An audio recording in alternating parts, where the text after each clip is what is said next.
The American Express Gold Card gets a lot of hype, with strong everyday rewards on dining and groceries and a solid welcome bonus. But even that just scratches the surface. Behind the headlines are hidden perks and underrated strategies that can unlock some serious value with surprisingly little effort. Whether you're new, have the card, or justifying it, here are 9 smart ways to actually maximizing the Amex Gold Card, and I'm sure at least one of these will be new to you. Diving in with tip number 1, getting the most of your welcome bonus, the smart way. The Amex Gold comes with a solid baseline offer with 60,000 points after spending $6,000 in the first 6 months, so about $1,000 per month of spend. At a basic 1 cent per point, like booking for flights through the portal, that's about $600 or 10% back. But there are ways to get way more value, almost double the value, and here's how. First, check the official Amex website to see which offer you're targeted for, whether it's the baseline 60,000 or higher 75, 90, or even 100,000 points. Second, check your physical mail. Sometimes you may be targeted for offers that are higher than baseline. Third, try switching browsers or devices. Sometimes just by luck, you might trigger or show a different offer. Fourth, check CardMatch to see if you're pre-qualified for any personalized offers, though personally I haven't had that much luck trying this method. Fifth, and probably the most consistent way to get higher offers, is through Resy, a restaurant booking platform that Amex owns. Because over there, I've consistently been seeing offers of 75,000 points, plus up to $250 back in statement credit when spending at restaurants worldwide in the first 12 months. Whether you get that or you're lucky with the straight up 100,000 point offer, that can be $1,000 of value or 17% back on that initial spend. Much better. Now, why does that matter? Of course, the higher the reward, the better, but it's also because of the no lifetime language that Amex has on their cards, where you will only qualify for 1 welcome bonus per card, so make it count. That said, sometimes there are offers without that language, meaning you could get that offer again if you're lucky, but I wouldn't count on it. Now, if $6,000 seems like a lot of spend, there are a few ways to help you hit that, like timing your application with upcoming big spend, upcoming trips, a big purchase, or annual bills like insurances or taxes even. You could also stock up on essentials you know you'll use in the future. Because with pretty much any major credit card, the bulk of the value comes from welcome bonuses. Let's say you get that 100,000 point offer and you spend $6,000 in dining and groceries. That's 24,000 points for a total of 124,000 points. That's massive value in just a few months. But that kind of value doesn't come from just whipping out that shiny gold card for every single purchase. Which brings us to tip number 2, actually knowing when to spend with a card, and the finer details matter. Right in the middle of the page, we see that the Amex Gold will earn us 4 times points when spending at restaurants worldwide, but actually includes takeout and delivery, but only in the US, up to a total of $50,000 of spend in a calendar year. For most people, that's like getting a built-in discount for a bulk of your food spend. The other portion would likely be covered by earning 4 times points at groceries in the US, up to $25,000 per year. Like with many cards, this type of category excludes wholesale clubs and superstores like Target and Walmart.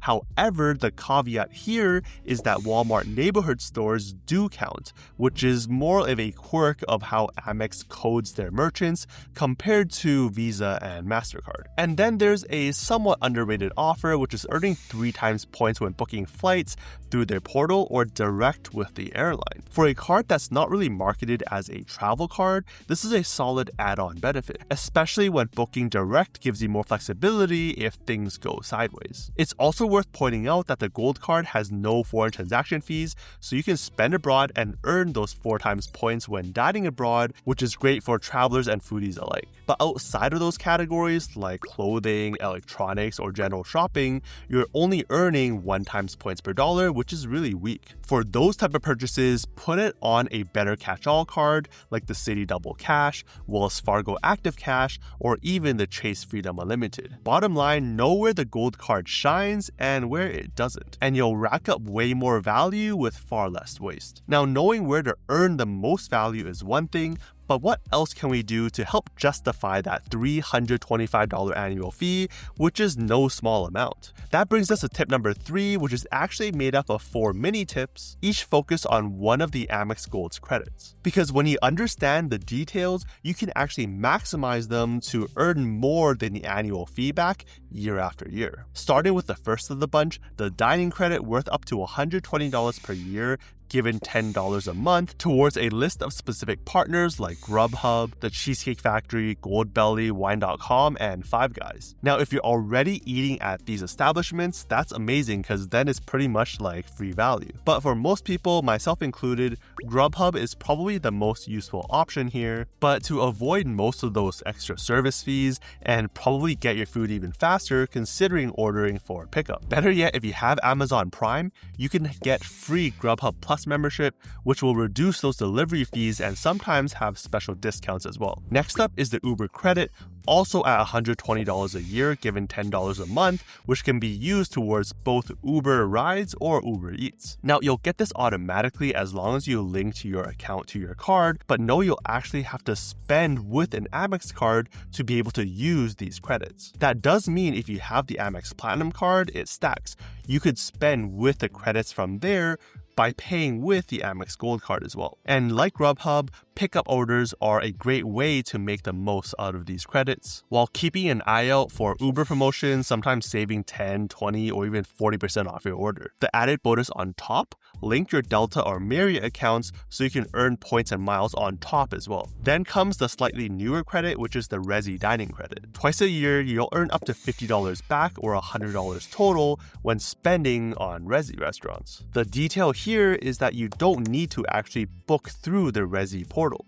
You just need to spend at a restaurant that exists on the Resi platform. That means you may not need to eat in.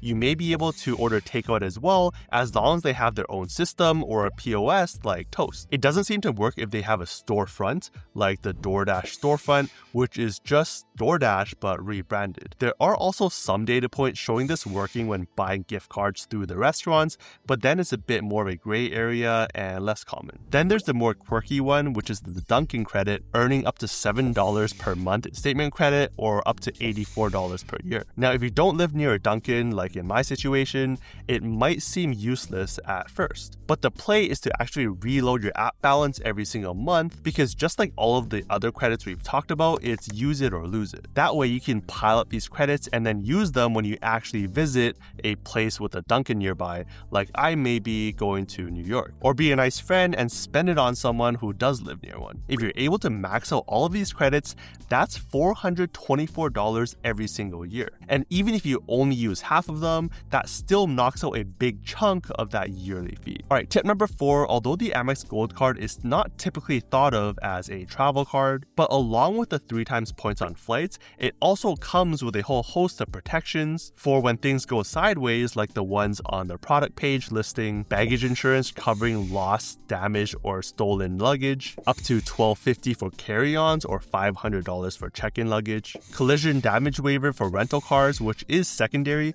but if you don't have your own primary insurance, then it becomes primary anyways. But also one that's not on their page, trip delay insurance, although only up to about $300 per trip. Apart from that, you can also take advantage of the purchase protection and extended warranty benefits, which has pretty fair terms, especially extended warranty, covering if it has warranties of 5 years or less, when typically it's lower than that. These aren't the wow type of perks, but they do add that peace of mind and can save you a lot of money if you actually do need it someday. Now, tip number 5 isn't talked about that often, but be sure to take advantage of the hotel collection hotels if you're staying more than 2 nights. Because in the case that the prices are comparable, yes, they're not always comparable, you'll earn an extra $100 property credit to use, as well as better check-in and out times, and potentially a room upgrade if it's available. All of which could add up to hundreds of dollars each stay, if the stars align. But here's where things get more interesting. Some properties actually offer exclusive offers. For example, if we take a look at New York,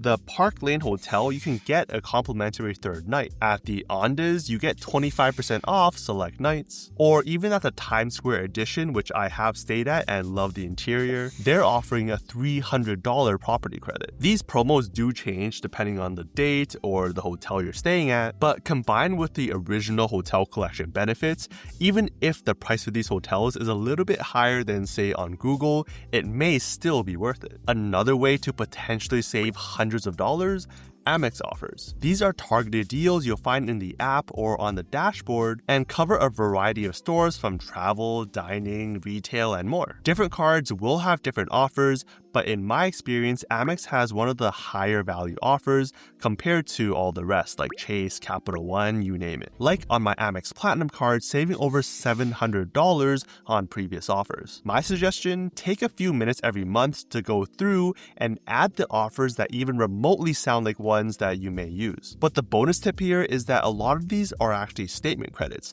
which means you get credited once the charge hits your card. That means you're free to use discount codes and coupons on the sites themselves, or better yet, use cashback portals like Rakuten. Those could often save you another 5 to 10% back in cashback, or earning Amex points through Rakuten at a 1 cent per point rate, which is a pretty good value. Link down below if you're interested in earning $30 after your first purchase and also supporting the channel. Thank you in advance. Next, and this is a quick one, and that's using points for Amazon purchases. But wait, don't you only get 0.7 cents per point when using points on Amazon purchases? Isn't that a bad value? Yes, but not if using points actually triggers massive discounts. You see, from time to time, you may be targeted for offers where just using around 100 or so Amex points, you could trigger discounts of 10, 20, even 40% off your Amazon purchase. The key is to have your card linked to Amazon and then regularly check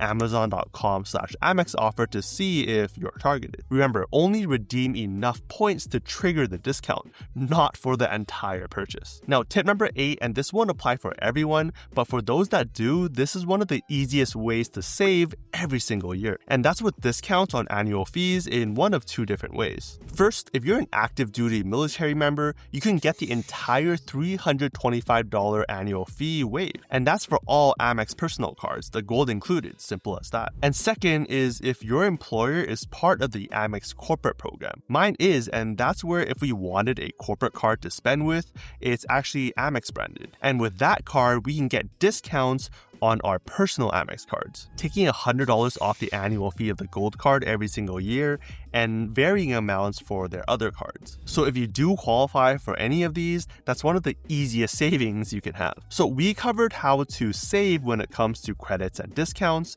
and also how to earn the maximum amount of rewards when it comes to points.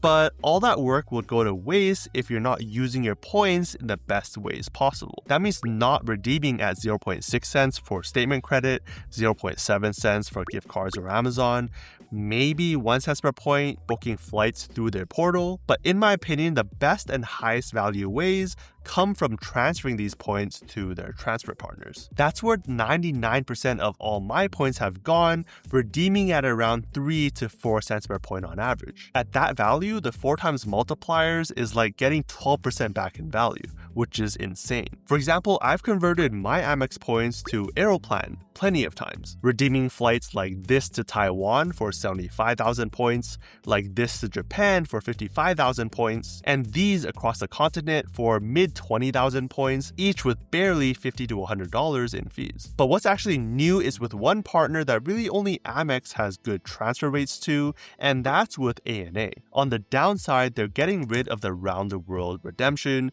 which could have you flying all around the world in business class for maybe 140,000, 150,000 miles. An insane deal, but was also insane to book. On the positive side though, they're starting to allow one-way redemptions, which previously you needed to book round trip. This is a massive change that will boost the flexibility of ANA points booking their own metal, but also some of their amazing partners. Combine that with a surprisingly still pretty good award chart where flying from North America to Japan will cost as as low as 50,000 points in low season or as high as 82.5k in high season, and you still have a pretty solid travel partner. Now, although the opportunity to truly get the maximum value from your points is high here, it's also not that straightforward. So to learn step by step the methods I've used to redeem over 1 million miles over the last couple of years, check out this video here and I'll see you over there.